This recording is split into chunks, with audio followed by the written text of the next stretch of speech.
सदी के शुरुआत में संत हेलेना ईसा मसीह के जीवन से जुड़े हुए जगहों की खोज में यरूशलेम गई। वहां खुदाई के दौरान उन्हें 3 क्रूस मिले। उनमें से एक क्रूस से जब एक मरती हुई महिला को छुआया गया तब वो महिला ठीक हो गई। इससे यह साबित हुआ कि वो क्रूस ईसा मसीह का क्रूस है। पर्शिया के राजा ने इस क्रूस को जब्त कर अपने साथ लेके गया, मगर सम्राट हेराक्लियुस ने 629 में इस क्रूस को वापस यरूशलेम ले आए।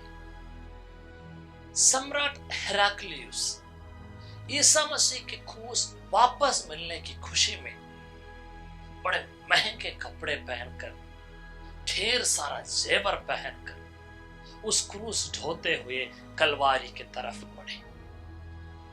जब वे कलवारी के प्रवेश द्वार पर पहुंचे तो क्रूस इतना भारी हो गया कि वो उसे उठाकर आगे नहीं बढ़ पा रहे थे। तब यरूशलेम के धर्माध्यक्ष जकरियस ने सम्राट को समझाया, इतने महंगे कपड़े और जेवरों में आप ईसा मसीह के जैसे नहीं लगते। तुरंत अपने किए पर पश्चाताप करते हुए सम्राट ने अपने कपड़े उतार दिए और सादे कपड़े पहनकर क्रूस उठाकर कलवारी की ओर आगे बढ़े। बहुत ही जल्दी विश्वासी लोग क्रूस की उपासना करने लगे। 4th सदी के एक पुण्य शुक्रवार के दिन आम जनता को आराधना करने के लिए इस क्रूस को रखा गया। विश्वासी लोग क्रम से आकर उस क्रूस पर माथा टेके और उस क्रूस को चूम रहे थे। क्रूस के विजयोत्सव का पर्व 3 घटनाओं से प्रेरित है। पहला, ये यादगारी है संत हेलेना द्वारा ईसा मसीह के क्रूस को पाने की।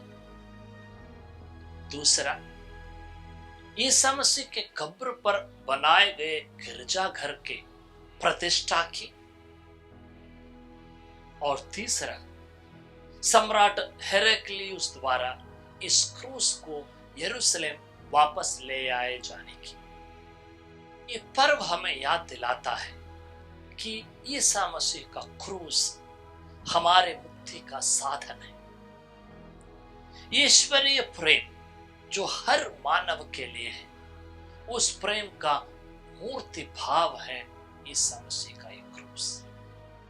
क्रूस हमें बताते हैं कि जब भी हम अपने दुख संकटों को लेकर, मुसीबतों को लेकर प्रभु से शिकायत करते हैं तो प्रभु उन सबको एक मानवीय रूप से जवाब देते हैं। क्रूस जो पीड़ाओं के प्रतीक है, यातनाओं के चिन्ह है, मसीह अपने मृत्यु द्वारा मुक्ति का और संरक्षण का साधन बनाते हैं, प्रतीक बनाते हैं। इस पर्व को इटली के कोर्तोना शहर के लोग अपने संरक्षण के पर्व के रूप में मनाते हैं।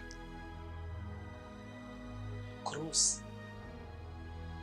मसीह हमारे पापों को ढोकर कलवारी पहाड़ पर ले जाने का एक साधन समझा। हमारे मुक्ति को साकार करने के लिए अपने दोनों हाथ फैलाकर मरने का एक साधन समझा। इस क्रूस पर हमें गर्व करना चाहिए। इस क्रूस को हमें अपने गले से लगाए रखना चाहिए। इस क्रूस को हमारे शरीर के, हमारे मन के, हमारे जीवन के एक अभिन्न